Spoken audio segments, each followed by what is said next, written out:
Sentado em uma sala de interrogatório mal iluminada em Georgetown, no Texas, um homem franzino e de aparência desgastada atrai todos os olhares. Ele não possui o porte intimidador de um vilão de cinema, nem a eloquência de um mestre do crime. Pelo contrário, veste roupas simples de prisioneiro e carrega no rosto as marcas de uma vida negligenciada nas estradas. O detalhe mais marcante, no entanto, é o seu olhar.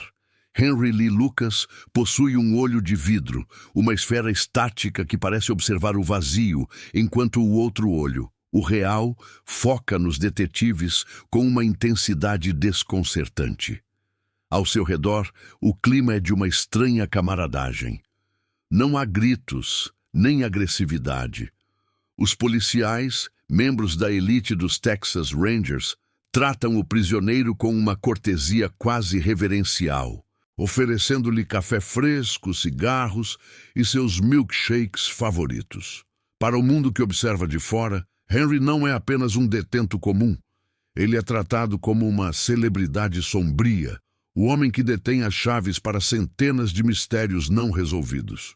O contraste é absoluto e perturbador. Como poderia um andarilho analfabeto, que passou a maior parte da vida vagando sem rumo pelas rodovias americanas, ter se tornado aparentemente o maior serial killer da história dos Estados Unidos? Henry Lee Lucas não apenas admitiu crimes, ele abriu as comportas de uma barragem de horror que parecia não ter fim. Com uma voz arrastada e um tom de indiferença assustador, ele começou a confessar um assassinato atrás do outro, em um estado após o outro. O país, estupefato, assistia às notícias sobre um monstro que teria percorrido milhares de quilômetros, deixando um rastro de sangue que desafiava a lógica da vigilância policial. Ele se tornou o rosto do mal absoluto, uma anomalia estatística que fazia outros assassinos em série parecerem amadores. A premissa era avassaladora. Henry Lee Lucas confessou, ao longo de seus interrogatórios, a autoria de mais de 600 mortes. Para as delegacias de polícia de todo o país, que lutavam contra pilhas de casos arquivados e famílias clamando por justiça, Henry era a solução milagrosa. Ele descrevia cenas de crimes com detalhes que convenciam os investigadores de que ele estivera lá. Ele desenhava mapas, apontava locais de descarte de corpos e narrava os últimos momentos de mulheres e homens que haviam desaparecido no esquecimento das estradas desoladas. No entanto, por trás dessa montanha de confissões, surgia uma pergunta que poucos ousavam fazer em voz alta no auge do circo midiático. Quantos desses crimes ele realmente cometeu? A linha entre a verdade brutal e a ficção manipuladora começava a se apagar sob o peso da necessidade política e policial de encerrar investigações. O que começou como a captura de um assassino errante, rapidamente se transformou em um fenômeno sem precedentes. Henry descobriu que, enquanto falasse, ele era importante. Enquanto confessasse, ele não era mais o andarilho invisível que ninguém notava no acostamento da estrada. Ele era o centro das atenções do sistema judiciário americano. Antes de continuarmos, inscreva-se no canal e nos conte nos comentários de onde você está assistindo. Essa necessidade mútua entre o prisioneiro e a polícia criou uma simbiose perigosa. Os agentes da lei queriam respostas para limpar suas estatísticas, e Henry queria os privilégios e a atenção que as confissões lhe proporcionavam. Era um jogo de espelhos onde a verdade era a primeira vítima. O gancho para o que viria a seguir reside na fragilidade dessa construção. O início da investigação sobre a vida de Henry Lee. Lucas revelaria não apenas a trajetória de um homem perturbado, mas uma falha catastrófica e sistêmica no sistema judiciário dos Estados Unidos.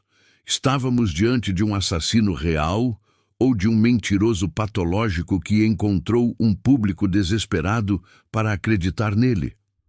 A farsa mortal de Henry estava prestes a ser confrontada por uma realidade logística impossível. Mas até que isso acontecesse, o Texas e o mundo acreditariam estar diante do maior predador que já caminhou sobre a Terra. Um homem que transformou o próprio sistema em cúmplice de suas mentiras. Para compreender a gênese do homem que o mundo conheceria como um predador implacável, é preciso mergulhar na escuridão profunda de seu passado, especificamente nas colinas rurais e empobrecidas da Virgínia. A infância de Henry Lee Lucas não foi apenas marcada pela pobreza material, mas sim por uma arquitetura de crueldade desenhada por sua própria mãe, Viola Lucas.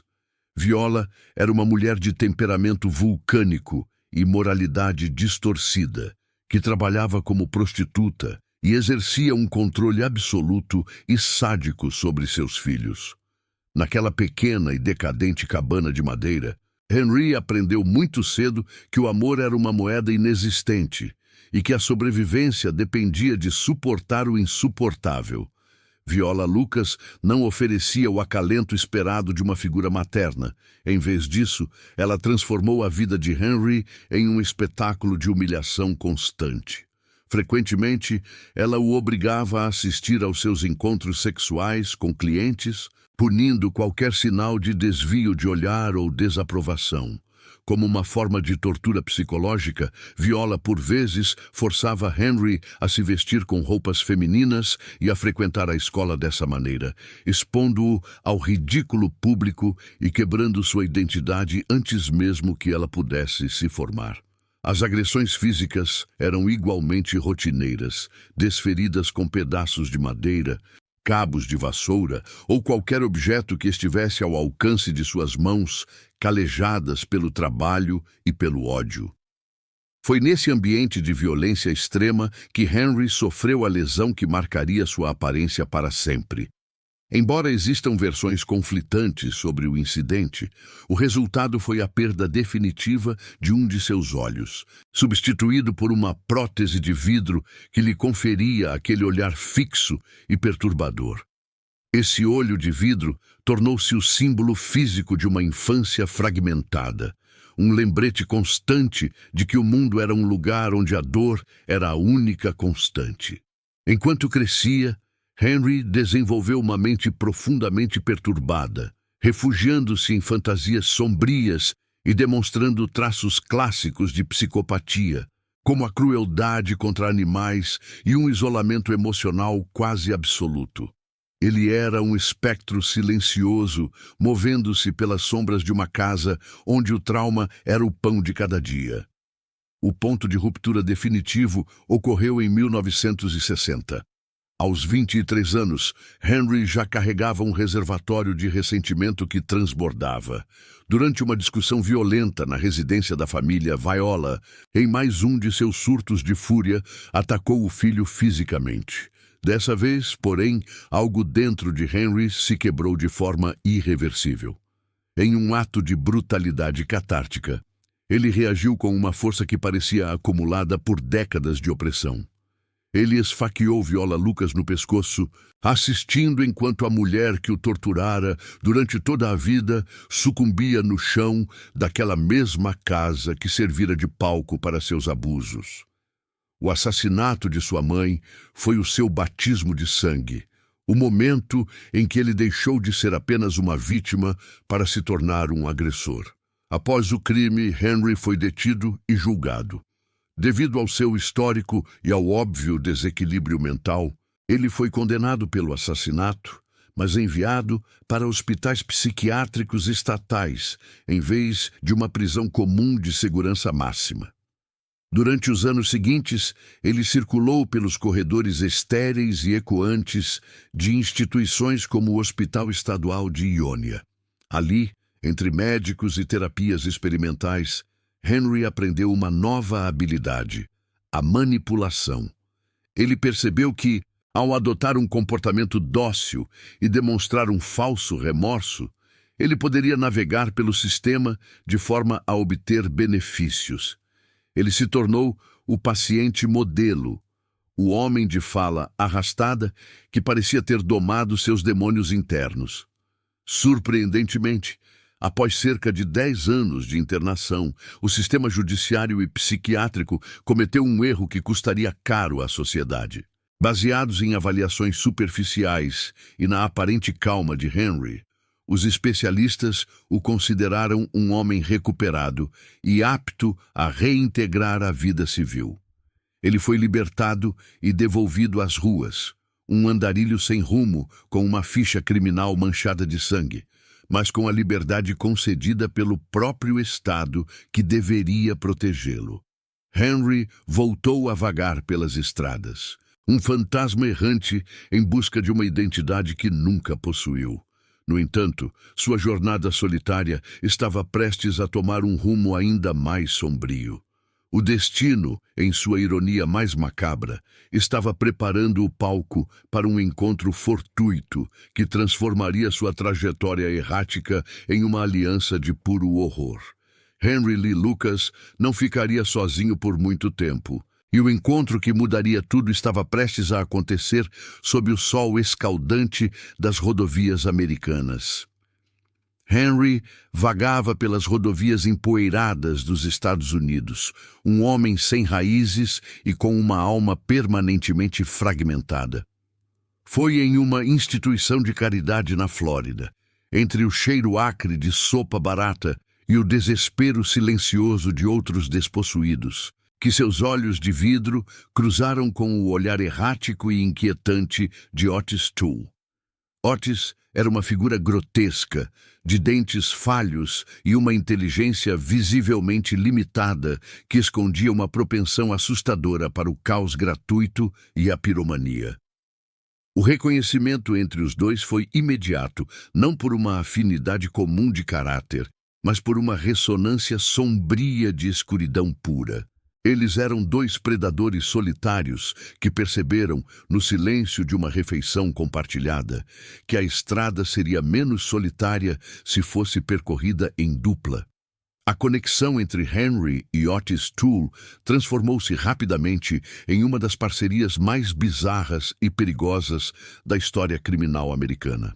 Eles viviam em carros velhos e decadentes, movendo-se como sombras entre diferentes estados, sustentando-se com pequenos furtos e trabalhos braçais esporádicos que mal garantiam a próxima refeição. Por trás da fachada de andarilhos inofensivos e desleixados, fervilhava um caldeirão de impulsos violentos e distorcidos. Otis, com sua fixação por fogo e uma moralidade absolutamente inexistente, encontrou em Henry um mentor intelectual, ainda que este fosse analfabeto. Juntos, criaram uma dinâmica de dependência mútua, onde a violência era a linguagem principal e a malha rodoviária era o território vasto onde suas fantasias mais sombrias podiam ganhar vida sem o escrutínio imediato da sociedade civilizada. Nesse cenário de nomadismo e degradação moral, surgiu a figura trágica de Becky Powell. Becky era a sobrinha adolescente de Otis, uma jovem extremamente vulnerável que carregava no olhar a mesma herança de negligência e abuso que parecia marcar todos os seus parentes. Henry, em uma de suas muitas contradições psicológicas, desenvolveu uma obsessão profunda por ela que descreveria mais tarde como o único amor verdadeiro de sua vida miserável. Era um relacionamento perturbador, marcado por uma disparidade imensa de idade e poder, mas que na mente deturpada de Henry representava uma tentativa desesperada de formar uma família, por mais disfuncional e perigosa que fosse. Becky passou a acompanhá-los em suas viagens errantes pelas rodovias, uma criança perdida entre dois monstros que fingiam ser seus protetores enquanto a conduziam para o abismo. A vida desse trio improvável era uma sucessão de paradas em postos de gasolina isolados e noites em acampamentos improvisados sob a luz trêmula de fogueiras. Foi durante esse período de peregrinação constante que os caminhos de Henry se cruzaram com os de Kate Rich, uma idosa piedosa e caridosa da pequena cidade de Ringgold, no Texas. Kate, movida por uma compaixão cristã genuína que se provaria fatal, Ofereceu abrigo e pequenos trabalhos domésticos a Henry, vendo naquele homem de fala mansa e aparência humilde alguém que precisava desesperadamente de ajuda e salvação. Ela abriu as portas de sua própria casa, sem saber que estava convidando o perigo absoluto para dentro de sua intimidade e de sua rotina pacata. Henry aceitou a hospitalidade, mas sua natureza predatória permanecia à espreita, pronta para se manifestar ao menor sinal de oportunidade. Contudo, a bondade generosa de Kate Rich encontrou apenas o vazio gélido e impenetrável do coração de Henry. Em 1982, a idosa desapareceu sem deixar rastros, deixando sua pequena comunidade texana em estado de choque profundo e as autoridades locais completamente perplexas. O desaparecimento de Kate não foi um evento isolado naquele rastro de destruição. Pouco tempo depois, Becky Powell, a jovem que Henry afirmava amar com toda a sua alma torturada, também sumiu da vista de todos de maneira misteriosa. O sumiço simultâneo dessas duas mulheres, e tão diferentes em idade e posição social, mas unidas pelo trágico vínculo com Henry Lee Lucas, começou a formar um padrão sinistro que as autoridades não poderiam ignorar por muito tempo. A tranquilidade daquelas estradas rurais estava sendo rasgada por um mistério que apontava invariavelmente para o andarilho de olho de vidro. A ausência prolongada de Becky pesava sobre Henry de uma forma que seus outros crimes passados pareciam não afetar, gerando nele um ciclo de luto distorcido e autocomiseração. Ele vagava agora com um senso de perda que misturava remorso genuíno com a paranoia crescente de ser capturado pela polícia. O mundo estava começando a fechar o cerco sobre o andarilho solitário. O sumiço de uma idosa respeitada como Kate Rich em uma comunidade pequena gerou uma pressão imensa sobre a polícia local, que começou a escavar o passado obscuro do estranho que ela acolhera com tanta benevolência.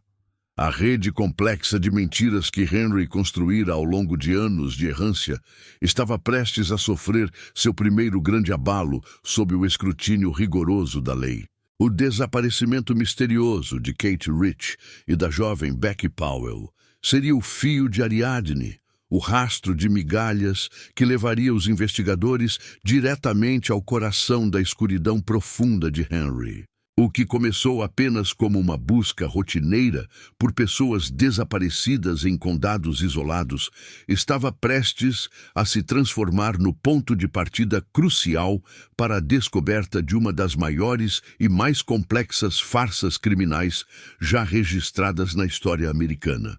A polícia ainda não sabia, mas ao seguir o rastro dessas duas mulheres vulneráveis, eles estavam abrindo as portas de ferro para um labirinto infinito de confissões que desafiaria a lógica, a razão e o sistema de justiça por décadas. Henry Lee Lucas estava prestes a ser finalmente detido, e sua captura física marcaria o início de um espetáculo macabro que o mundo jamais esqueceria. Em junho de 1983, a sorte de Henry Lee Lucas finalmente se esgotou nas estradas empoeiradas e solitárias do Texas. O que parecia ser apenas uma abordagem policial de rotina transformou-se no marco inicial de um dos capítulos mais sombrios da história forense americana. Henry foi detido por uma acusação quase banal, considerando seu histórico oculto: posse ilegal de arma de fogo. Para os oficiais que o algemaram sob o sol forte, ele era apenas mais um andarilho maltrapilho, um homem franzino e de fala arrastada que não oferecia qualquer resistência física.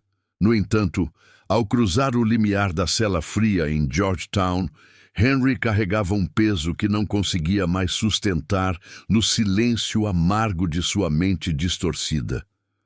O isolamento das paredes de concreto parecia sufocá-lo, e o homem que passara a vida fugindo decidiu que era o momento de começar a falar, transformando seu silêncio em uma tempestade de revelações inquietantes. O interrogatório inicial Começou sem grandes expectativas por parte dos detetives texanos, que o viam apenas como um suspeito de baixa periculosidade e pouca relevância. Eles buscavam informações sobre o paradeiro de Kate Rich, a idosa de Ringgold, que havia desaparecido misteriosamente após contratar Henry para pequenos serviços domésticos. No entanto, os policiais encontraram uma barragem de palavras espontâneas que desafiava a lógica e a sanidade. Sentado de forma estranhamente relaxada na cadeira de metal, com seu olho de vidro fixo em um ponto invisível, Henry relatou detalhes que apenas o autor de um crime brutal poderia conhecer. Não houve necessidade de táticas agressivas. As palavras fluíam com uma naturalidade assustadora. Para a surpresa absoluta dos investigadores, Henry não apenas admitiu o envolvimento no sumiço de Kate, mas descreveu minuciosamente o destino final daquela mulher que o tratara com tamanha bondade. A confissão sobre Kate Rich foi o primeiro golpe de realidade que abalou a tranquilidade daquela pequena comunidade. Henry conduziu os policiais até uma propriedade rural isolada, onde o horror ganhou forma física.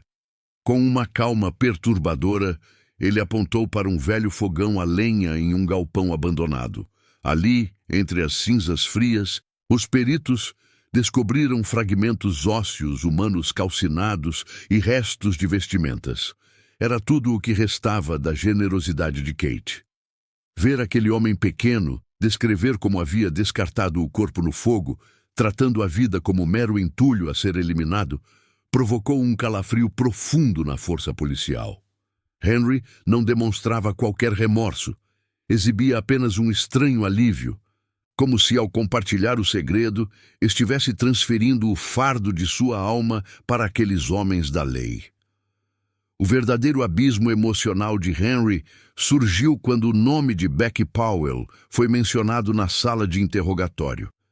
Diferente do tom frio usado para Kate, a voz de Henry tremeu ao falar da jovem e vulnerável sobrinha de Otis Toole. Ele confessou que, em um acesso de raiva e ciúme irracional, tirou a vida da única pessoa que ele afirmava ter amado verdadeiramente em sua existência miserável. Henry detalhou o local exato onde deixara o corpo de Becky, em um campo desolado, longe dos olhos do mundo. A busca pelos restos mortais, sob o calor escaldante do Texas, culminou na descoberta de ossos que confirmavam o destino trágico da adolescente. A morte de Becky parecia ser o único crime que realmente o assombrava. Não por moralidade, mas por uma sensação de perda possessiva que sua mente deturpada não sabia processar. À medida que os dias se transformavam em semanas, os detetives perceberam que não lidavam apenas com um assassino local. Henry começou a lançar iscas sobre outros corpos e crimes ocorridos em estados distantes e jurisdições diversas. Ele falava com uma autoridade sombria sobre mulheres que haviam cruzado seu caminho errante e nunca mais foram vistas. O clima na delegacia de Georgetown mudou drasticamente. O andarilho antes ignorado agora era o centro das atenções de todo o estado. Cada nova confissão era recebida com um misto de horror e fascinação. Os xerifes locais sentiam que haviam tropeçado em algo sem precedentes, um poço sem fundo de perversidade. A polícia do Texas convencia-se de que tinha em mãos um fenômeno criminoso épico, um monstro sem paralelos. No entanto, a cegueira provocada pela necessidade urgente de resolver centenas de casos arquivados impediu-os de notar as rachaduras que já surgiam na narrativa de Henry. Ele alimentava-se da atenção e da importância recebida, transformando cada sessão em um palco onde ele era o protagonista indispensável. A cada detalhe revelado, a lenda de Henry Lee Lucas crescia. Os investigadores, ávidos por respostas, baixaram a guarda sem imaginar que o prisioneiro que alimentavam com café estava prestes a criar uma teia de mentiras tão vasta que engoliria o sistema judiciário. Henry começava a abrir as comportas de sua imaginação macabra, e o tamanho do pesadelo que se aproximava era algo que ninguém poderia ter previsto. As comportas de sua memória deturpada, ou talvez de sua imaginação fértil, abriram-se de forma avassaladora e irreversível. O que começou como um interrogatório local em Georgetown logo transbordou as fronteiras do condado de Williamson, ecoando por todos os cantos do Texas e com uma rapidez alarmante por todo o território americano. Henry Lee Lucas, o homem franzino e de aparência negligenciada, que antes passava completamente despercebido pelas calçadas empoeiradas do país, tornara-se subitamente o epicentro de um fenômeno sem precedentes na história policial e forense. Ele não se limitava mais a falar apenas de Kate Rich ou da jovem Becky Powell. Agora, suas narrativas cruzavam estados, atravessavam décadas e envolviam centenas de rostos anônimos, cujas vidas haviam sido ceifadas em acostamentos desertos, vielas escuras e campos isolados de forma brutal e impiedosa. A imprensa, sempre ávida por narrativas de horror que prendessem a atenção mórbida do público, descobriu rapidamente o assassino de centenas. Henry foi elevado ao status de uma figura mítica, um monstro de proporções quase sobrenaturais, que caminhava entre os homens comuns com uma indiferença gélida. A magnitude das revelações de Henry exigia uma resposta institucional à altura da crise. E foi nesse cenário de urgência que os Texas Rangers, a lendária força de elite do estado, assumiram as rédeas da situação de forma definitiva. Sob a coordenação do xerife Jim Boutwell, foi formalmente criada a Força-Tarefa Lucas, uma operação logística monumental sediada em Georgetown. O objetivo era centralizar o fluxo constante de informações e tentar organizar o caos absoluto que as confissões em massa de Henry estavam provocando no sistema judiciário nacional. De repente, a pequena delegacia local transformou-se em uma espécie de centro de peregrinação macabro para detetives e investigadores de todos os cantos do país. Homens de terno e distintivos reluzentes vindos da Flórida, da Califórnia, de Maryland e de dezenas de outros estados distantes chegavam diariamente com pastas volumosas de casos arquivados, os angustiantes casos frios que atormentavam suas carreiras há anos. Eles vinham com a esperança desesperada de que o homem do olho de vidro pudesse fornecer o fechamento que eles tanto buscavam para as famílias das vítimas e para suas próprias estatísticas de produtividade. O clima nos escritórios onde Henry era mantido sob custódia adquiriu uma surrealidade perturbadora e inquietante. Aquilo não se parecia mais com o ambiente rígido e punitivo de custódia de um assassino em massa. Assemelhava-se de forma grotesca ao camarim de uma celebridade excêntrica prestes a entrar em cena para o seu grande espetáculo. Policiais de diversas jurisdições faziam fila para ter uma audiência particular com ele, cada um trazendo fotos coloridas de cenas de crimes, relatórios detalhados de autópsias e mapas rodoviários complexos. Henry Lee Lucas, por sua vez, observava toda aquela movimentação com uma astúcia silenciosa e predatória, típica de quem sabe que tem as cartas na mão. Ele percebeu, com a rapidez instintiva de um animal que aprende a domesticar seus próprios captores, que cada nova confissão lhe rendia benefícios imediatos e tangíveis no cotidiano carcerário. Se ele concordasse em falar sobre um assassinato em Oklahoma, recebia em troca um café fresco e um cigarro. Se descrevesse com detalhes gráficos uma morte ocorrida na Louisiana, ganhava como recompensa um milkshake de morango cremoso ou um hambúrguer suculento de restaurante, desfrutando de uma liberdade gastronômica longe da insossa comida da prisão. A liberdade de que Henry desfrutava dentro daquelas paredes era algo absolutamente inimaginável para qualquer outro detento sob acusação de homicídio. Ele circulava livremente pelos escritórios dos Rangers sem o uso de algemas. Sentava-se à mesa com os oficiais de alto escalão e era tratado com uma deferência quase amigável, como se fosse um consultor especial e não um prisioneiro perigoso. Para os policiais, Henry era a chave mestra que abriria centenas de portas trancadas pelo tempo. Para Henry, os policiais eram os facilitadores de uma vida de relativo luxo e atenção constante que ele nunca conhecera em sua existência miserável nas estradas. Ele aprendeu a ler com precisão as expressões faciais dos investigadores e a identificar rapidamente as respostas que eles desejavam ouvir desesperadamente.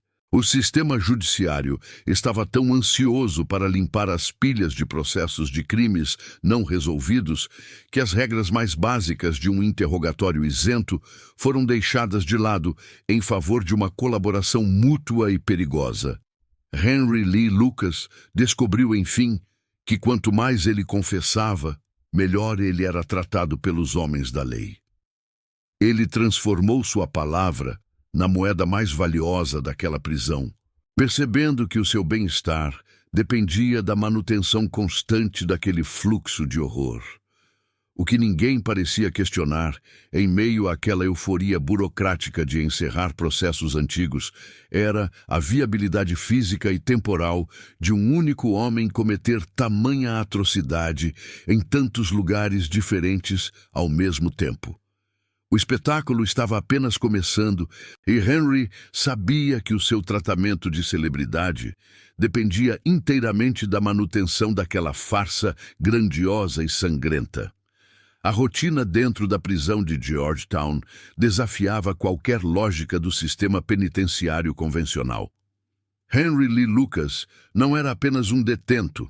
Ele havia se tornado o centro de gravidade de uma operação que ignorava protocolos básicos de segurança e imparcialidade. Enquanto outros prisioneiros encaravam grades e refeições padronizadas, Henry desfrutava de uma liberdade vigiada que beirava o absurdo. Ele caminhava pelos corredores da delegacia sem o peso das algemas nos pulsos, uma visão que chocava qualquer observador externo. O aroma de café fresco, preparado especialmente para ele, misturava-se ao cheiro de hambúrgueres e batatas fritas vindos dos restaurantes locais. Os Texas Rangers, em sua ânsia por respostas, transformaram o cárcere em um escritório de consultoria macabra. Henry recebia milkshakes de morango e cigarros como se fossem honorários por seus serviços de memória. E essa troca constante de favores criava um vínculo de dependência profundo. Henry era um mestre na leitura de microexpressões. Apesar de sua falta de educação formal, ele possuía uma inteligência instintiva para a sobrevivência e a manipulação psicológica.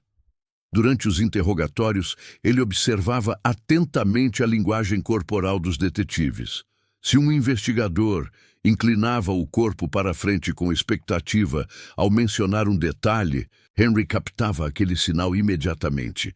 Ele moldava suas confissões de acordo com o que o interlocutor desejava ouvir, preenchendo as lacunas com as sugestões que os próprios policiais forneciam. Ele aprendeu a explorar o desespero daqueles homens por encerrar casos frios, percebendo que eles aceitariam quase qualquer história, desde que ela trouxesse o tão esperado ponto final. O processo de obtenção de provas era quase coreografado em uma dança macabra de induções. Para ajudar Henry a lembrar de crimes ocorridos anos antes, os policiais frequentemente mostravam a ele álbuns de fotografias das cenas originais. Eles apontavam detalhes específicos, como a cor das roupas da vítima ou a posição do corpo, perguntando se aquilo lhe parecia familiar. Henry, com a astúcia de um camaleão, absorvia cada detalhe visual e, minutos depois, devolvia a informação como se fosse uma lembrança vívida. Ele chegava a desenhar o chamado mapa do crime, esboçando locais que ele nunca havia visitado, baseando-se apenas nas imagens que acabavam de ser colocadas diante dele. Esses desenhos eram exibidos orgulhosamente pela força-tarefa como provas irrefutáveis, quando, na verdade, eram meramente o reflexo do vazamento de informações privilegiadas. A atmosfera em Georgetown tornara-se de uma euforia burocrática sem precedentes. Investigadores de pequenos condados celebravam o encerramento de mistérios que assombravam suas jurisdições. Havia uma satisfação quase palpável no ar, pois cada confissão de Henry significava um sucesso estatístico. Para muitos, não importava se a narrativa tinha furos logísticos gritantes ou se as datas simplesmente não batiam. O que prevalecia era a palavra do homem que se tornara o limpador de arquivos oficial da nação. Ele oferecia o fechamento que as famílias e a polícia exigiam, e, em troca, ele recebia o respeito e o conforto que sua existência miserável jamais conhecera. Ele sentia-se, pela primeira vez, uma peça fundamental na engrenagem do poder. Toda aquela operação da Força-Tarefa Lucas havia transcendido a investigação criminal comum para se tornar uma produção teatral bizarra, financiada pelo contribuinte e orquestrada pelas autoridades. Os Texas Rangers eram os produtores que facilitavam o cenário, enquanto Henry era o protagonista absoluto que deliciava o público com relatos de horror. Havia uma cumplicidade perigosa nos bastidores. Investigadores precisavam de resultados e Henry precisava de atenção e privilégios. A verdade tornara-se um obstáculo incômodo para a eficiência administrativa. O espetáculo seguia seu curso, com as luzes da fama ofuscando as inconsistências óbvias de cada novo depoimento. A trama ganhava contornos de uma epopeia sangrenta, sustentada pelo ego dos homens da lei. No entanto, essa arquitetura frágil de falsidades estava prestes a enfrentar ponto de ruptura. A farsa ganhava contornos de uma produção teatral orquestrada pela própria lei, onde a realidade dos fatos era substituída pela conveniência administrativa de um sistema que não podia mais voltar atrás. O circo estava montado. O espetáculo seguia rumo ao abismo. Entre todos os crimes que Henry Lee Lucas reivindicava em sua espiral interminável de confissões, um, em particular, se tornaria o pilar central de sua lenda sombria e, simultaneamente, o estopim de sua queda definitiva perante a justiça. Em 31 de outubro de 1979, o corpo sem vida de uma jovem mulher foi encontrado em uma vala de escoamento ao longo da Interestadual 35, em uma área isolada ao norte de Georgetown, no condado de Williamson. Ela estava completamente nua, com exceção de um detalhe que marcaria o caso para sempre: um par de meias de malha cor de laranja que ainda abraçavam seus pés frios. Durante anos, a identidade daquela mulher permaneceu um mistério absoluto, um fantasma burocrático que assombrava os arquivos da polícia texana. O caso Orange Socks, ou Meias Laranjas, tornou-se um símbolo da brutalidade anônima que Henry dizia personificar. Quando ele começou a falar, os investigadores viram a chance de encerrar o enigma. Henry, percebendo a importância que os Texas Rangers davam àquela vítima, não decepcionou. Ele descreveu com frieza como teria encontrado a caroneira e o momento em que a vida dela se esvaiu sob suas mãos. A confissão sobre o caso Meias Laranjas foi celebrada como um triunfo absoluto pela força-tarefa. Ele forneceu detalhes geográficos que pareciam impossíveis de serem conhecidos sem estar fisicamente lá. Henry mencionou a topografia do terreno, a inclinação da vala e a posição exata em que o corpo fora descartado. Para o xerife Jim Boutwell e os oficiais de elite que o cercavam, aquela era a prova definitiva de que Henry não era apenas um mentiroso em busca de benefícios, mas o predador mais prolífico que o solo americano já vira caminhar.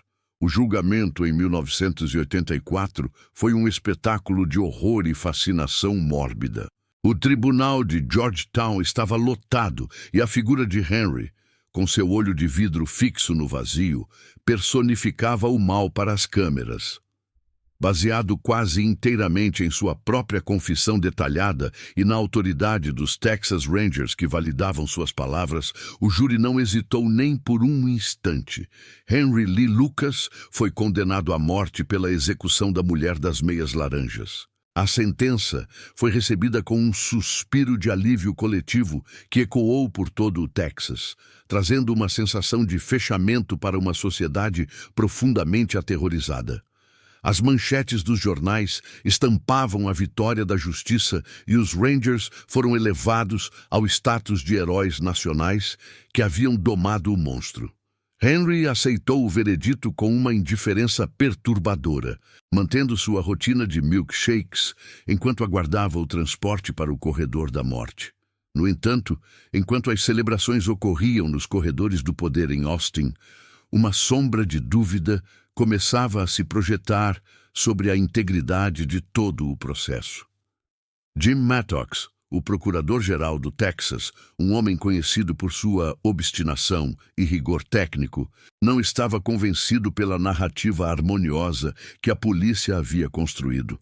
Diferente dos detetives que se contentavam com confissões orais, Mattox exigia evidências físicas e corroborativas que sustentassem a pilha monumental de casos encerrados pela palavra de um único homem. Ele designou investigadores independentes para cruzar os dados das confissões de Henry com registros administrativos reais. O que Mattox encontrou foi uma inconsistência cronológica que desafiava as leis básicas da física e da lógica. Registros comprovavam que, em datas nas quais Henry confessava estar matando pessoas na Flórida ou na Geórgia, ele estava, na verdade, retirando cheques de auxílio social ou trabalhando em canteiros de obras no Arkansas. O caso Meias Laranjas começou a apresentar rachaduras profundas sob o escrutínio implacável de Mattox. O procurador notou que os detalhes específicos que Henry fornecera batiam com precisão apenas com as fotografias da cena do crime, às quais ele tivera acesso privilegiado na prisão. A satisfação pública agora enfrentava uma tensão institucional sem precedentes. Mattox via uma fraude sistemática que ameaçava desmoralizar o sistema judiciário. Os Texas Rangers defendiam ferreamente a validade de seu trabalho, mas o procurador mergulhava cada vez mais fundo na lama das mentiras. Ele percebeu que o sistema havia criado um monstro de papel para satisfazer estatísticas de casos resolvidos. Enquanto a data da execução se aproximava, a batalha entre a verdade factual e a conveniência política atingia o ponto de ebulição. O prestígio dos Rangers estava em jogo e Henry Lucas, o homem que todos queriam ver morto, estava prestes a se tornar o centro de um escândalo que abalaria as estruturas do poder texano. O promotor começou a notar que as datas não batiam e o que parecia um caso encerrado estava prestes a revelar uma verdade ainda mais perturbadora. Para o procurador-geral do Texas, Jim Mattox, a figura de Henry Lee Lucas, era um enigma que desafiava a aritmética básica do tempo e do espaço. Como um homem de visão macroscópica sobre a justiça, Mattox possuía um rigor técnico que muitas vezes escapava aos xerifes locais, que estavam focados apenas em limpar seus próprios arquivos de casos arquivados. Ele começou a suspeitar que a montanha de confissões de Henry não era um registro de maldade pura, mas sim um monumento à incompetência institucional e ao desejo desesperado por respostas fáceis. A investigação independente que Mattox ordenou não foi apenas um procedimento burocrático, foi um ato de rebelião contra a mística quase intocável dos Texas Rangers. Enquanto os homens da lei de elite se orgulhavam de ter domado o maior predador da história, Mattox enviou seus agentes para os arquivos empoeirados de pequenos condados, buscando a verdade física que Henry não podia manipular com suas palavras. O choque de realidade veio em ondas de documentos irrefutáveis e evidências de logística impossível. Os investigadores de Mattox cruzaram as datas das centenas de assassinatos confessados com registros tangíveis da vida errante de Henry antes de sua captura. O que descobriram foi uma impossibilidade física gritante que ridicularizava a narrativa oficial. Em um caso emblemático, Henry havia confessado com riqueza de detalhes um assassinato brutal ocorrido na Flórida em uma terça-feira específica. No entanto, os registros de uma empresa no Arkansas mostravam que, naquele mesmo dia e hora, Henry estava assinando seu cartão de ponto e recebendo um cheque de pagamento a centenas de quilômetros de distância. Não havia como ele ter viajado, cometido o crime e retornado ao trabalho, sem o uso de um meio de transporte supersônico, algo inexistente para um andarilho que vivia em caminhões caindo aos pedaços. Esse padrão de onipresença se repetia centenas de vezes. Henry era, no papel dos Rangers, um homem que conseguia estar em 3 estados diferentes em um único fim de semana. A resistência policial a essas descobertas foi visceral e carregada de um orgulho ferido que beirava a cegueira deliberada. Para os Texas Rangers, o questionamento de Mattox era um ataque direto à integridade da estrela de prata que carregavam no peito. Eles haviam investido prestígio, recursos e milhares de horas de trabalho na força-tarefa Lucas. Admitir que foram enganados por um analfabeto com olho de vidro não era apenas um erro administrativo, era uma humilhação pública que eles não estavam dispostos a aceitar.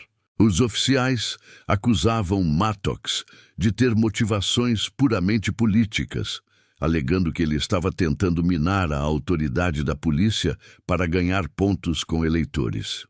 O ego dos investigadores agia como uma blindagem contra a lógica, e eles se recusavam a aceitar que haviam sido feitos de bobos por um homem que mal sabia ler um mapa. Dentro das salas de interrogatório, criara-se uma cultura de confirmação, em vez de investigação real. Os Rangers, muitas vezes de forma inconsciente, forneciam a Henry as pistas de que ele precisava para validar suas mentiras. Eles mostravam fotos da cena do crime para estimular a memória do prisioneiro, sem perceber que estavam entregando o roteiro para a próxima confissão. Quando Henry descrevia a posição de um corpo ou a inclinação de uma vala, os policiais se entreolhavam maravilhados com a precisão dos detalhes, ignorando que ele acabara de ver essas mesmas informações em pastas abertas sobre a mesa.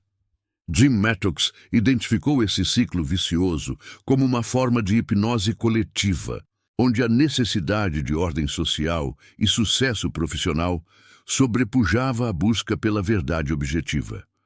Henry, por sua vez, observava a conflagração que criara com um prazer silencioso e manipulador. Ele se tornara o centro gravitacional de uma crise institucional sem precedentes. A teia de mentiras que ele tecera estava começando a se desfazer, mas o dano já era monumental e, em muitos aspectos, irreversível. Centenas de casos de assassinato haviam sido oficialmente encerrados, com base apenas em sua palavra. Famílias em todo o país haviam recebido a notícia de que o assassino de seus entes queridos fora finalmente identificado. Para o sistema judiciário, voltar atrás significava admitir um erro de proporções catastróficas, uma falha que deixava assassinos reais em liberdade, enquanto a polícia celebrava uma farsa de papel. Mattox sabia que estava lidando com uma bomba relógio. A farsa de Henry Lee Lucas estava desmoronando, mas ele já havia fechado centenas de casos.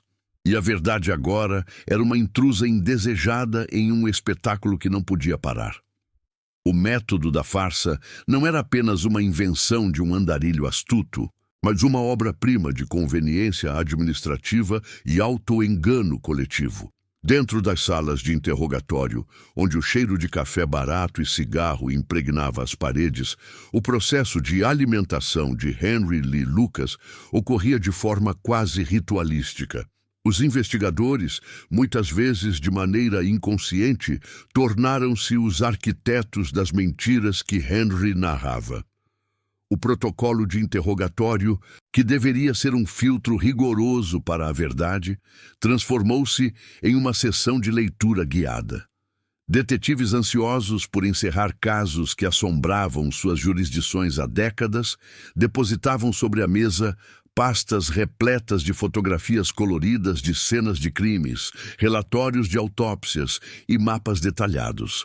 Henry, com sua percepção aguçada para a linguagem corporal e para o que as pessoas queriam ouvir, observava as reações dos oficiais. Ele aprendera que, se hesitasse diante de uma foto, um policial prestativo logo apontaria para um detalhe específico, como uma marca no pescoço da vítima ou a posição de uma peça de roupa. Henry simplesmente balançava a cabeça em concordância, incorporando aquele detalhe à sua narrativa improvisada como se fosse uma memória legítima. Essa dinâmica criava um ciclo de confirmação perigoso. Quando Henry descrevia um detalhe que acabara de ver em uma fotografia, os policiais se entreolhavam, maravilhados com a suposta precisão de sua memória. Eles acreditavam que apenas o assassino real poderia saber tais minúcias, ignorando o fato de que eles mesmos haviam fornecido o roteiro. A pressão por estatísticas era o combustível que mantinha essa máquina de confissões funcionando a pleno vapor. Em delegacias de polícia por todos os Estados Unidos, o peso dos arquivos de casos não resolvidos, os chamados cold cases, era uma mancha na reputação de xerifes e investigadores. À força-tarefa, Lucas oferecia uma solução mágica, uma borracha capaz de apagar anos de fracassos investigativos com uma única assinatura em um formulário de confissão. Limpar esses arquivos significava melhores índices de resolução de crimes, aplausos da comunidade e, frequentemente, promoções de carreira. O sistema estava tão sedento por encerramento que a veracidade das informações tornou-se secundária à conveniência do fechamento.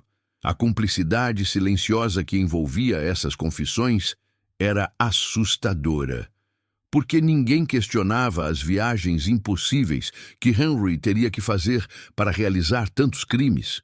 Para que as confissões fossem verdadeiras, Henry precisaria possuir uma capacidade quase sobrenatural de teletransporte. Havia semanas em que ele confessava ter matado pessoas em estados opostos do país em intervalos de poucas horas, ignorando distâncias que levariam dias para serem percorridas por um homem em um carro velho. No entanto, o desejo de acreditar no monstro era mais forte do que a lógica geográfica. Os oficiais que traziam seus arquivos para o Texas pareciam sofrer de uma cegueira deliberada. Eles não queriam ser aqueles que estragariam o espetáculo ou que levantariam dúvidas que poderiam reabrir feridas administrativas. Henry era o depósito de lixo perfeito para todos os crimes sem solução da América, e contestar sua palavra significava enfrentar o vazio do desconhecido novamente. Enquanto isso, a mídia desempenhava um papel fundamental na manutenção e amplificação desse mito. Jornais e redes de televisão transformaram Henry em uma figura de fascínio sombrio, o assassino de centenas. As manchetes sensacionalistas alimentavam o medo e, simultaneamente, satisfaziam a curiosidade mórbida do público. Henry adorava a atenção. O andarilho, que antes era invisível para a sociedade agora, era o protagonista de um drama nacional. Ele posava para fotos, dava entrevistas e falava com uma autoridade arrepiante sobre seus supostos métodos de caça. A imprensa raramente investigava as contradições, preferindo a narrativa do superpredador que vendia jornais e aumentava a audiência. O espetáculo estava em pleno desenrolar.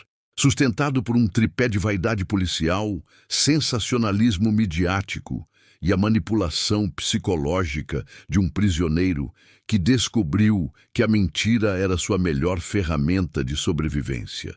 No entanto, sob o brilho dos holofotes, o pesadelo estava apenas começando para aqueles que realmente importavam.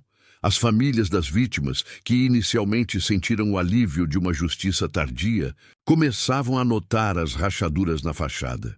O silêncio que antes era de paz estava sendo substituído por um sussurro inquietante de que o verdadeiro assassino ainda poderia estar à solta, observando a farsa de longe, enquanto Henry Lee Lucas sorria para as câmeras, protegendo a si mesmo ao custo da verdade absoluta. A calmaria que se seguiu às confissões de Henry Lee Lucas deu lugar a uma tempestade de incertezas que atingiu o coração das famílias das vítimas.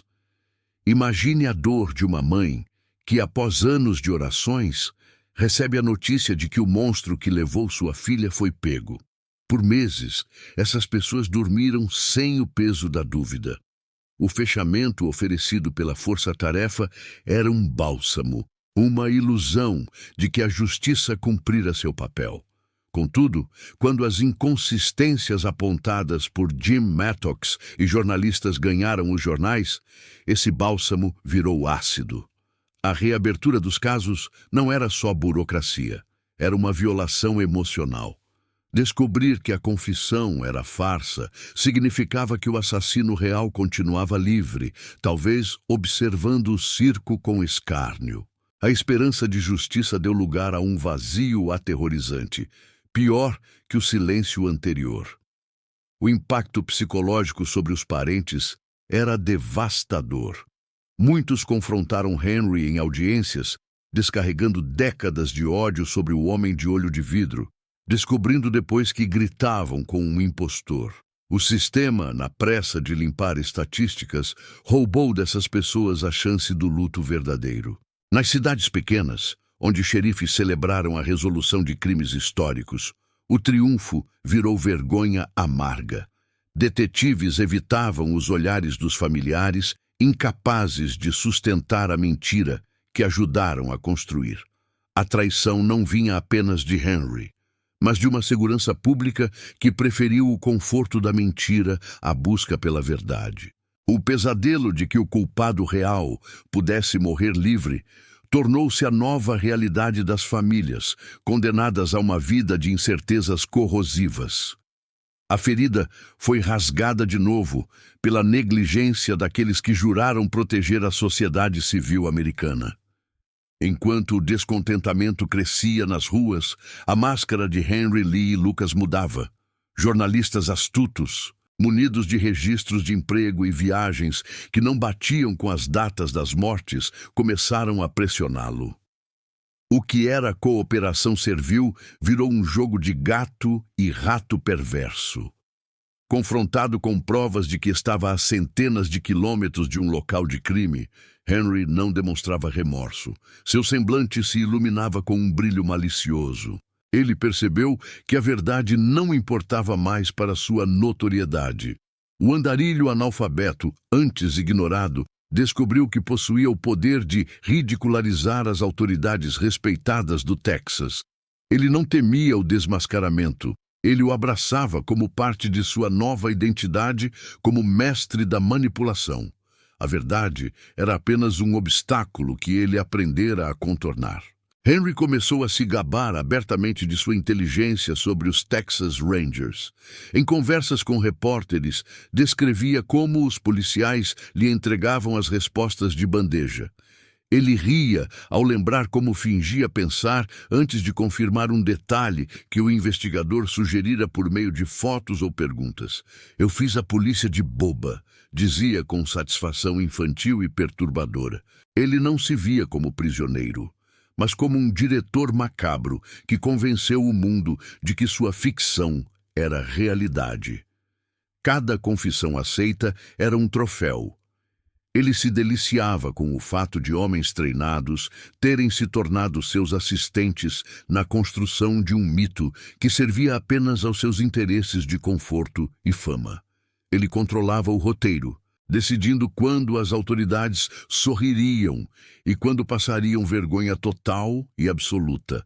Essa mudança de postura foi o golpe final na credibilidade da Força-Tarefa Lucas. Henry não era apenas um mentiroso, mas alguém que expunha as entranhas de um sistema seduzido pela conveniência das estatísticas. O confronto agora era sobre a integridade da lei. Henry provou que a verdade era um artigo maleável, moldado para satisfazer vaidades policiais e sua própria sobrevivência. O espetáculo chegava a um ponto onde o riso de Henry ecoava como condenação a cada oficial que aceitara um milkshake por um caso encerrado sem provas. Sua maior vitória não foi o sangue derramado, mas a humilhação pública da instituição de segurança prestigiada do país. O sistema de justiça estava de joelhos, e Henry era o único que se divertia com a ruína moral da verdade. O silêncio sepulcral que antes protegia a redoma de vidro da Força-Tarefa Lucas foi finalmente estilhaçado por um documento que abalou as fundações do sistema judiciário do Texas. Jim Mattox, o implacável procurador-geral, não se baseou em meras suspeitas ou fofocas de bastidores. Ele publicou o relatório que levaria seu nome. Uma análise técnica, cirúrgica e absolutamente devastadora de centenas de confissões de Henry Lee Lucas. O relatório Mattox não era apenas um pedaço de papel burocrático ou um memorando interno. Era um atestado público de incompetência institucional. Através de um rastreamento minucioso, Mattox provou o que a lógica básica já sugeria há muito tempo. Henry não poderia ter o dom da ubiquidade. O relatório demonstrou, com dados cartográficos e temporais, que o homem não poderia estar em 3 estados diferentes cometendo assassinatos em um único intervalo de 24 horas.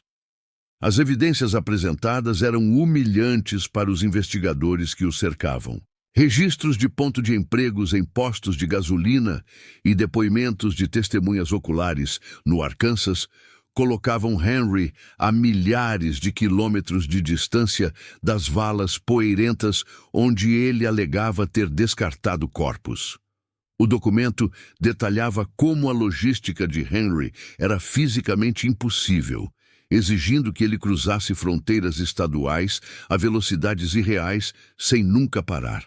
O relatório expôs a visão de túnel dos investigadores, um fenômeno psicológico e profissional, onde a pressa por justiça e por encerrar casos arquivados superou a análise fria da razão. Os Texas Rangers, figuras que personificavam o orgulho e a integridade histórica do Estado, viram sua reputação de elite ser arrastada pela lama da dúvida pública de forma violenta. Aqueles homens, que eram considerados os pilares da lei, foram expostos como investigadores negligentes que se deixaram seduzir pela facilidade de encerrar crimes complexos com a simples palavra de um andarilho analfabeto. A Força-Tarefa Lucas, que anteriormente era celebrada pela imprensa como uma solução milagrosa para os piores pesadelos da América, tornou-se o epicentro de um escrutínio nacional impiedoso. O escândalo revelava uma verdade amarga. A sede por estatísticas favoráveis e a pressão política para entregar respostas rápidas às famílias das vítimas cegaram os próprios guardiões da sociedade civil. A confiança do público foi estilhaçada de forma permanente. E o eco das confissões fabricadas parecia zombar cruelmente de cada distintivo de prata que circulava pelas delegacias texanas. Henry Lee Lucas, isolado em sua cela, observava a ruína de seus antigos aliados com um brilho de puro escárnio em seu único olho funcional. Ele se tornara, por vontade própria e com um incentivo externo silencioso, uma fábrica de confissões inesgotável. Para ele, cada nova admissão de culpa era uma ferramenta de sobrevivência, uma moeda de troca preciosa que ele usava para manipular o sistema e evitar seu encontro final com a cadeira elétrica. Henry sabia perfeitamente que, enquanto houvesse um novo caso para solucionar ou um corpo para localizar, ele seria valioso demais para ser executado. No entanto, com a publicação das descobertas de Jim Mattox, o valor dessa moeda de troca despencou para o zero absoluto no mercado da justiça.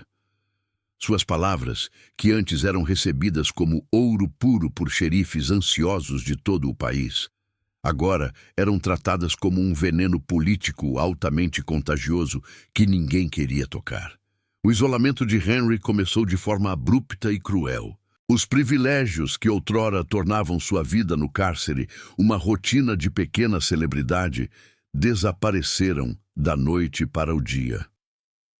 Os milkshakes de morango, os jantares trazidos de restaurantes locais e a liberdade incomum de circular pelos escritórios sem o peso das algemas foram substituídos pela frieza e pela solidão das celas de segurança máxima. O homem que se sentia um rei cercado de cortesãos uniformizados agora era apenas um prisioneiro comum, desprezado e evitado pelos mesmos oficiais que antes o alimentavam com pistas, fotos e perguntas sugestivas. O silêncio que agora reinava nas galerias da prisão era o lembrete constante de que sua utilidade como peça de propaganda policial havia expirado definitivamente. Contudo, apesar da desmoralização total de sua palavra, restava uma sombra persistente que Henry não conseguia dissipar. O caso da vítima conhecida mundialmente como Orange Socks. Mesmo com o relatório Mattox lançando uma sombra de dúvida sobre quase tudo o que ele havia dito aos Texas Rangers, a condenação específica pelo assassinato daquela mulher em 1979 permanecia juridicamente ativa. A justiça do Estado, ferida em seu orgulho ferrenho e sob uma pressão política esmagadora, parecia decidida a levar a execução adiante. Era a última tentativa desesperada de provar que, apesar de todos os erros colossais do passado, eles haviam capturado um monstro legítimo. A data da execução estava marcada no calendário oficial e o relógio avançava sem piedade contra o andarilho. Henry enfrentava agora a possibilidade real de morrer por um crime que muitos, inclusive dentro do próprio governo, duvidavam seriamente que ele tivesse cometido.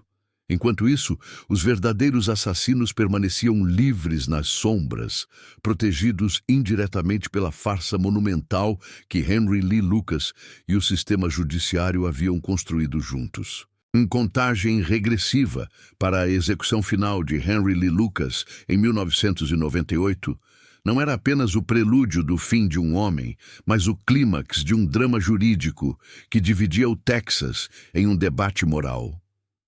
Nas sombras do corredor da morte da unidade de Huntsville, o prisioneiro dentro da fria cela enfrentava agora a realidade da injeção letal. O Estado, sob a liderança do então governador George W. Bush, estava sob pressão imensa. O caso da vítima, conhecida como Orange Socks, era o único fio jurídico que ainda ligava Henry à pena de morte. Uma condenação baseada em uma confissão que o relatório Mattox já rotulara como uma peça de ficção técnica. Advogados e membros da própria promotoria da lei começavam a questionar se o Texas cometeria um erro irreparável apenas para satisfazer um clamor público.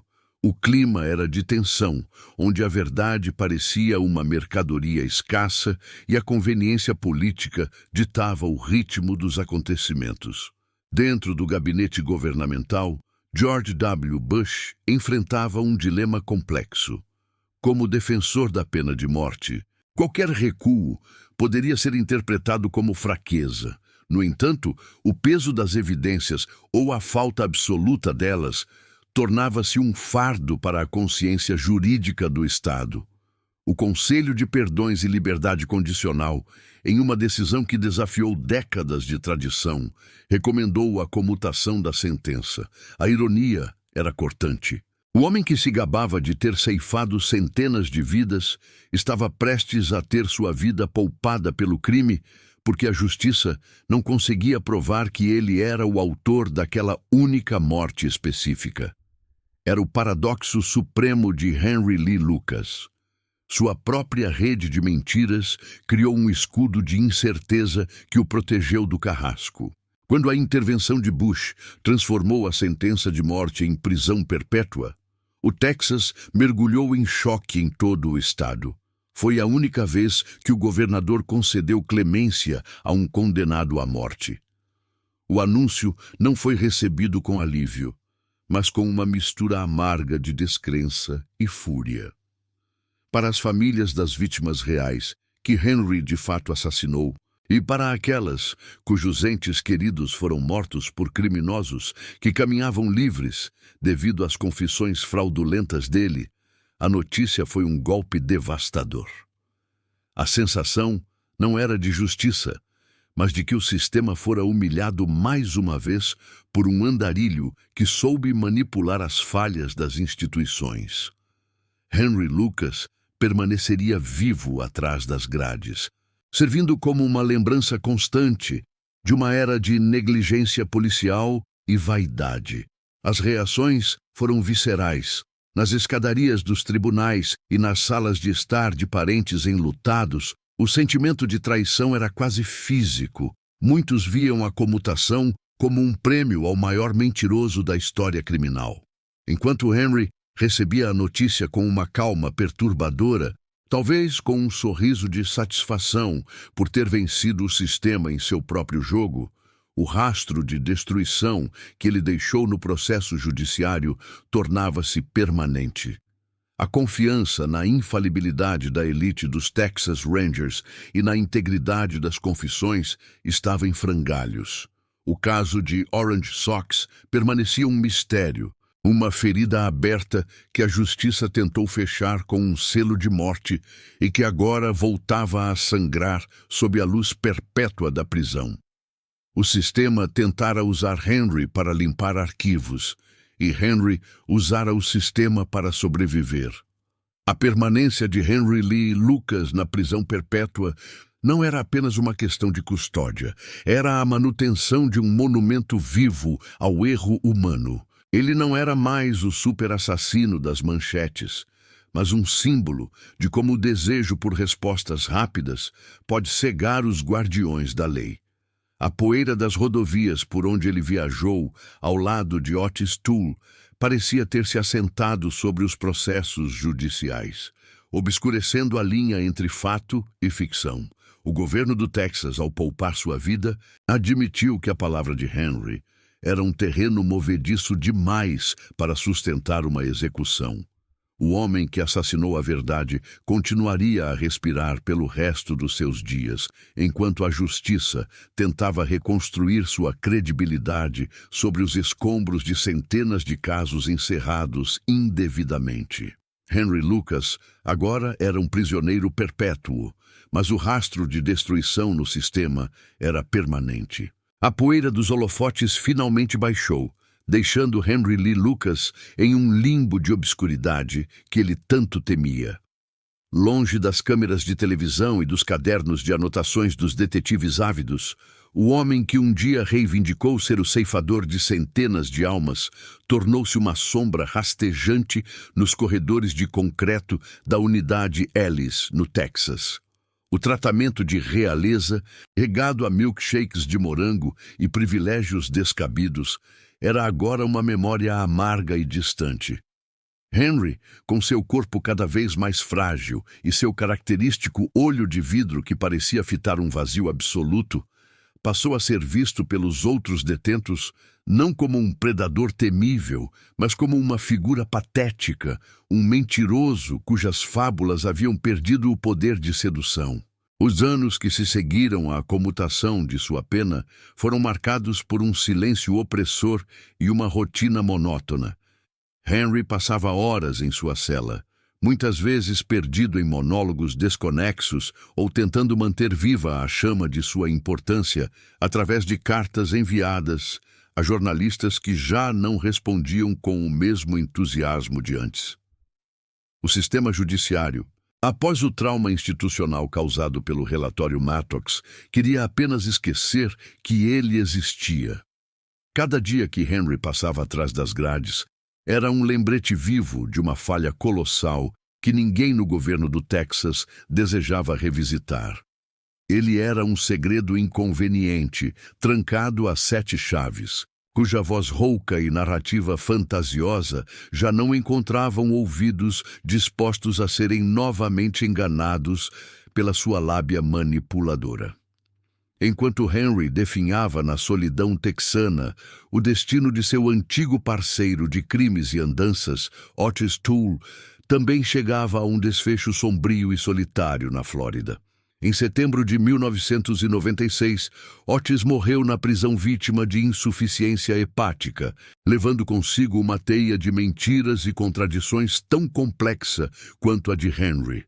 Otis, que chegara a confessar o assassinato brutal do pequeno Adam Walsh, entre tantos outros crimes atrozes, morreu como viveu, imerso no caos, na sujeira e na completa desinformação.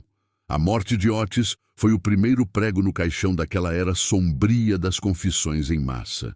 Sem o cúmplice para validar suas histórias ou para servir de contraponto em seus contos de terror rodoviário, Henry sentiu o peso da mortalidade se aproximar de forma lenta e inexorável. A saúde de Henry começou a falhar de maneira visível no final da década de 90, quando os problemas circulatórios e respiratórios se tornaram crônicos. O coração que, segundo suas próprias histórias macabras, nunca sentira remorso pelas vidas que dizia ter tirado, agora mostrava sinais claros de cansaço extremo. No dia 12 de março de 2001, aos 64 anos de idade, o homem que fizera o mundo acreditar que era a encarnação do mal puro, foi encontrado sem vida em sua cela na prisão estadual. A causa oficial foi declarada como insuficiência cardíaca natural. Não houve drama final. Não houve confissões de última hora ou palavras épicas, apenas o silêncio de um corpo desgastado pela vida errante e pelo peso das próprias mentiras acumuladas. Com sua morte, Henry Lee Lucas levou para o túmulo o mapa definitivo de sua verdade fragmentada e inacessível. O silêncio que se seguiu ao seu funeral simples e sem pompa foi, para muitos oficiais, um alívio bem-vindo. No entanto, para as famílias das vítimas cujos casos foram encerrados com base apenas na palavra dele, o vazio era insuportável e doloroso. Eles ficaram órfãos de uma justiça autêntica, presos para sempre a uma resolução burocrática baseada em um castelo de cartas que ameaçava ruir a qualquer momento. A morte de Henry parecia selar definitivamente as portas da verdade, deixando centenas de arquivos arquivados com o carimbo de resolvido sob a autoria de um homem que já não podia mais ser confrontado ou questionado sobre as inconsistências de seus relatos geográficos impossíveis. Mas a história de Henry Lee Lucas se recusava a repousar em paz sob a terra do Texas. Enquanto o homem apodrecia, o mundo lá fora passava por uma revolução silenciosa e poderosa nos laboratórios de ciência forense. O fim de Lucas não representou o fim do mistério, mas sim o prelúdio necessário para uma nova e reveladora era, onde a palavra humana falhou miseravelmente e o ego policial obscureceu os fatos básicos. A tecnologia começava a projetar uma luz fria, objetiva e inquestionável. O DNA, uma ferramenta que Henry mal compreendia em seus últimos dias de cárcere, estava prestes a se tornar o juiz póstumo de seu legado sombrio, reabrindo túmulos e desafiando cada uma das centenas de confissões que haviam sido aceitas como verdades absolutas por décadas de negligência. O mistério estava longe de ser encerrado. Ele estava apenas mudando de forma, preparando-se para desmascarar a farsa definitiva sob a lente microscópica e implacável da ciência moderna. Com o túmulo de Henry Lee Lucas fechado E o silêncio definitivo se abatendo sobre as planícies do Texas. A poeira parecia finalmente ter baixado sobre um dos episódios mais sombrios e complexos da história forense americana. Entretanto, longe dali, em laboratórios iluminados por luzes frias e fluorescentes, uma nova força silenciosa estava prestes a gritar verdades que o sistema judiciário tentara enterrar por décadas debaixo de processos arquivados. A transição para o século XXI não trouxe apenas o esquecimento gradual de Henry, mas sim uma revolução tecnológica que desafiaria cada palavra, cada gesto e cada descrição que ele proferira em seus dias de glória nas salas de interrogatório de Georgetown. O DNA, a assinatura molecular da vida e da morte, tornou-se o juiz póstumo e implacável de um homem que fizera da mentira sua maior e mais eficaz arma de sobrevivência. O que antes dependia quase exclusivamente da memória fragmentada de um andarilho com um olho de vidro, ou da pressão por estatísticas favoráveis de delegacias ansiosas por limpar seus arquivos de crimes não resolvidos, agora passava pelo crivo objetivo e inquestionável de sequenciadores genéticos de última geração. Arquivos que estavam lacrados sob o peso do carimbo de resolvido começaram a ser reabertos por uma nova geração de investigadores.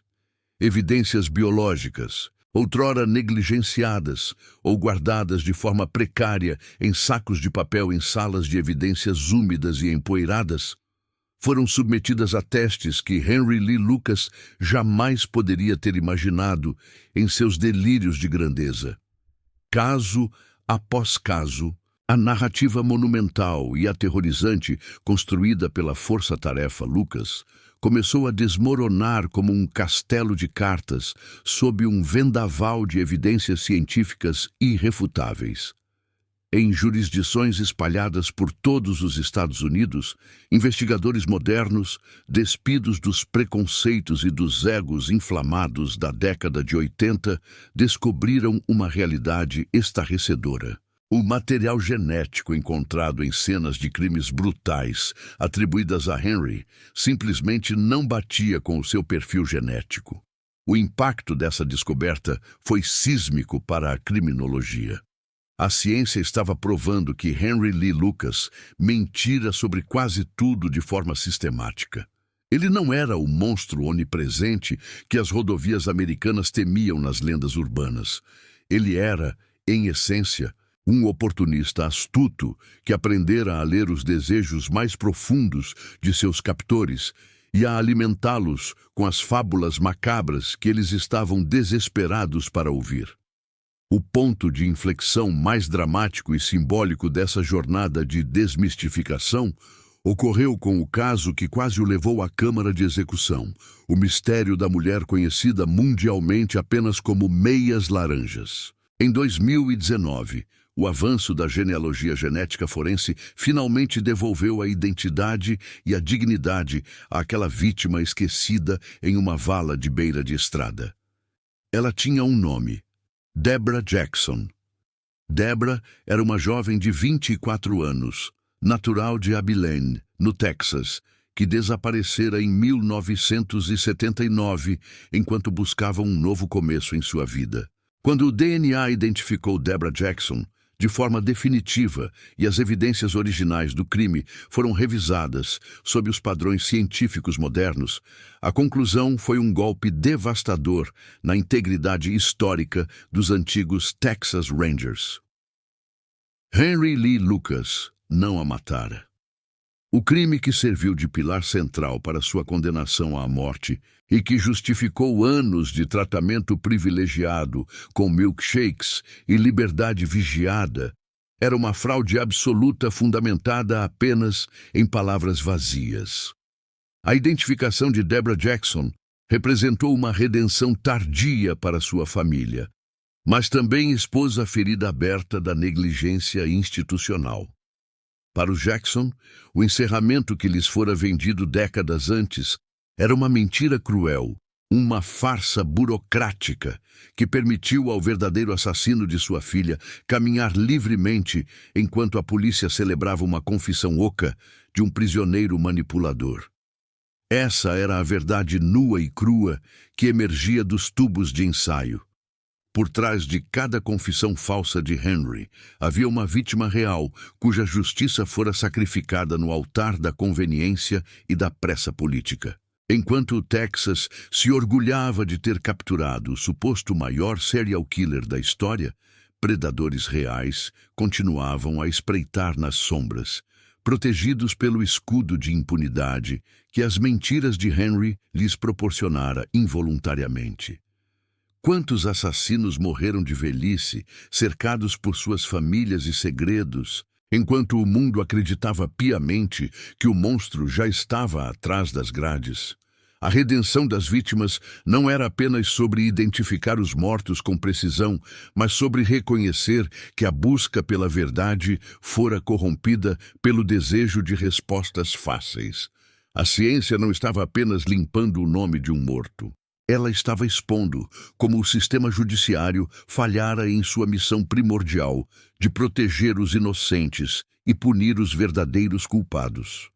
O mito de Henry Lee Lucas estava morrendo sob a lente do microscópio, e em seu lugar surgia a imagem perturbadora de um sistema que preferiu a ilusão de segurança à dureza da investigação honesta.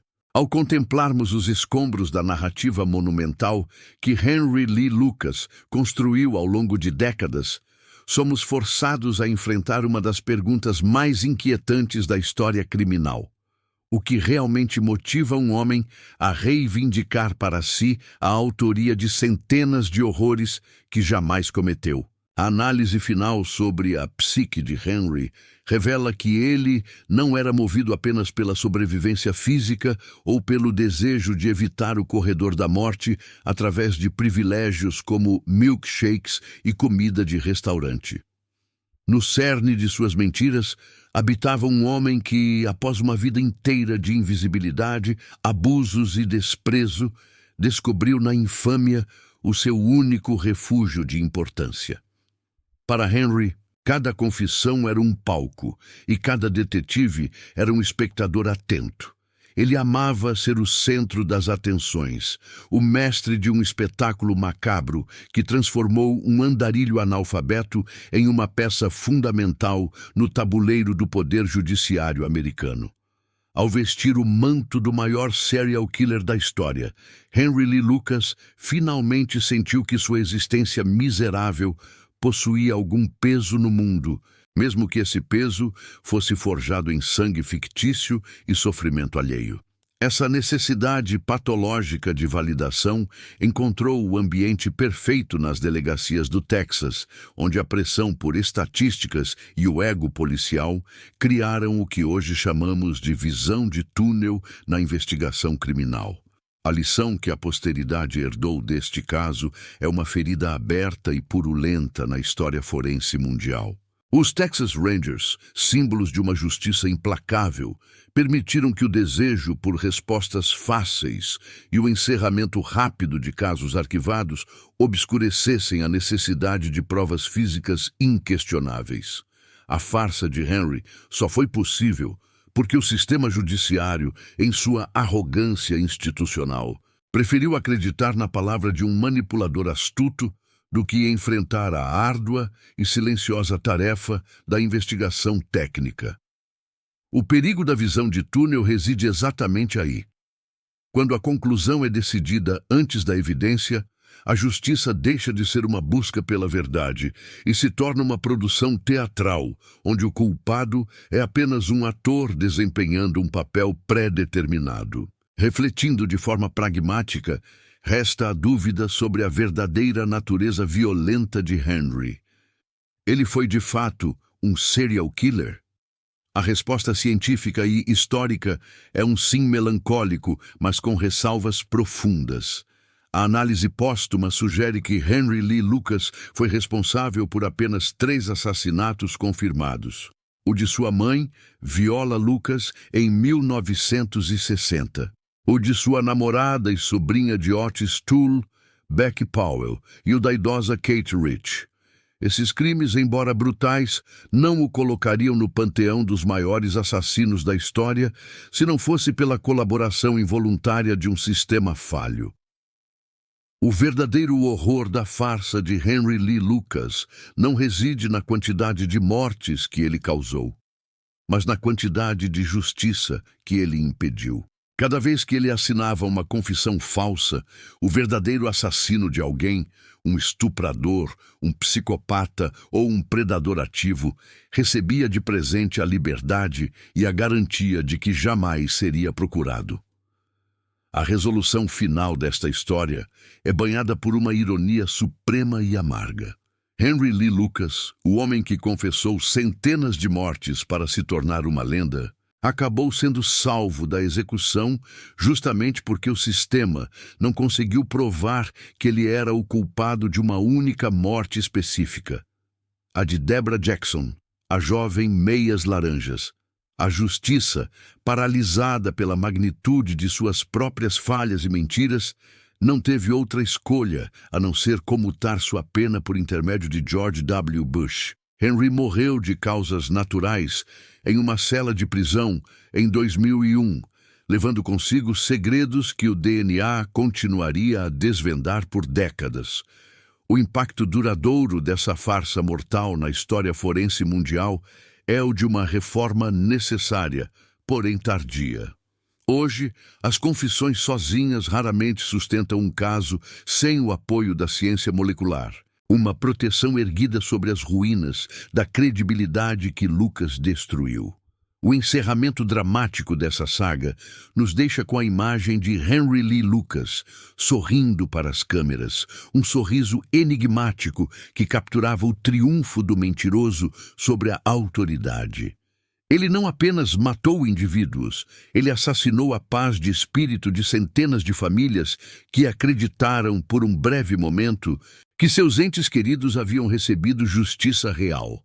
Ao matar a verdade para salvar a própria pele, Henry Lee Lucas provou ser o predador definitivo, não por sua força física, mas por sua capacidade de corromper o ideal mais sagrado de uma civilização, a busca honesta pela verdade. Enquanto as luzes das salas de interrogatório se apagam e os arquivos são finalmente limpos por testes de DNA, a história de Lucas permanece como um aviso sombrio e eterno de que quando o ego e a conveniência política se sentam à mesa com a justiça, o único vencedor é o monstro que eles tentam, desesperadamente, convencer o mundo de que já foi capturado e silenciado. A ciência forense hoje é mais forte porque foi humilhada por ele. A justiça é mais cautelosa porque foi traída por ele. E assim, o homem que nada tinha acabou por deixar um legado de desconfiança que mudou para sempre a forma como o mundo encara o rosto do mal e a fragilidade da verdade humana.